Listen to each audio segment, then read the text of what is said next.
মুখটা একদম গম্ভীর। পেশেন্টদের ব্যাপারে সে ভীষণ সিরিয়াস মুডটা যেন তার জন্যই তৈরি হয়েছে। সর্বদা একই ভঙ্গিতে থাকে, দেখতে অবশ্য ভালোই লাগে। তখনই তার ফোনে কল এলো। টেবিলের উপর থেকে ফোনটা তুলে দেখলো আকাশ কল দিয়েছে। রিসিভ করে কানে তুলল। ওপাশ থেকে আকাশ বলল, কই তুই? কেবিনেই। তুই? টাঙ্গাইলে শ্বশুরবাড়িতে। আমি আর পুষ্প ছুটিতে আছি। সকালে না এখানে ছিলি?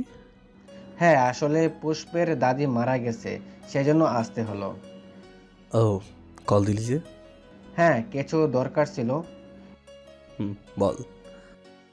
মেইন চেক দে, কিছু ফাইলস অ্যান্ড ফটোস পাঠিয়ে দিস। ওকে। বলেই ফোনটা রেখে দিল হৃদ। ডাটা অন করতেই সাঁঝের মেসেজ এলো।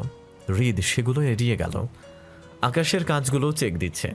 কিছুক্ষণ বাদে একটা সার্জারি আছে, এরপরে লাঞ্চ আওয়ার। লাঞ্চ করে আজকের শিডিউলে আর অনেক কাজ আছে।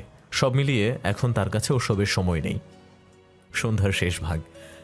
যান্ত্রিক শহরে সন্ধ্যা বলতে নীলচে আকাশ ও আজানের ধ্বনি ছাড়া কিছুই বোঝায় না।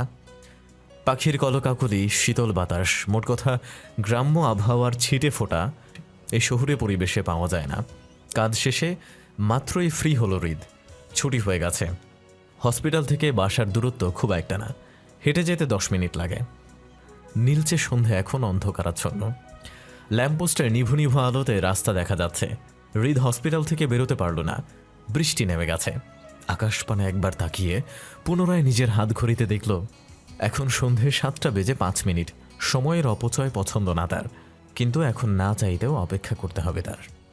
দেয়ালের পাশে হেলান দিয়ে দাঁড়ালো। চোখ দুটো বুঝতেই মনের ক্যানভাসে একটা দৃশ্য চলে এলো। বছর দুয়েক আগের কথা। প্রিয় বন্ধুদের বিয়ে উপলক্ষে বেশ কিছুদিন ছিল সেখানে।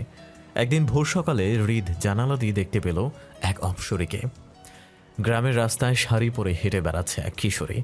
কিছুটা দূরে একটা বিল আছে। হৃদের রুম থেকে তা স্পষ্ট দেখা যায়। হৃদ দেখতে পেলেও সে মোহময়ী মেয়েটি বিলের দিকে এগিয়ে যাচ্ছে।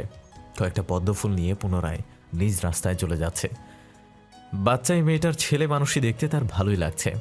প্রতিটি কাজ যে ভেবে চিন্তা করে, এমনকি নিঃশ্বাস অবধি পরিকল্পনা করে ফেলে, সে সেদিন আনমনে হেসেছিল। এই জিনিসটা এখনো ভাবায়।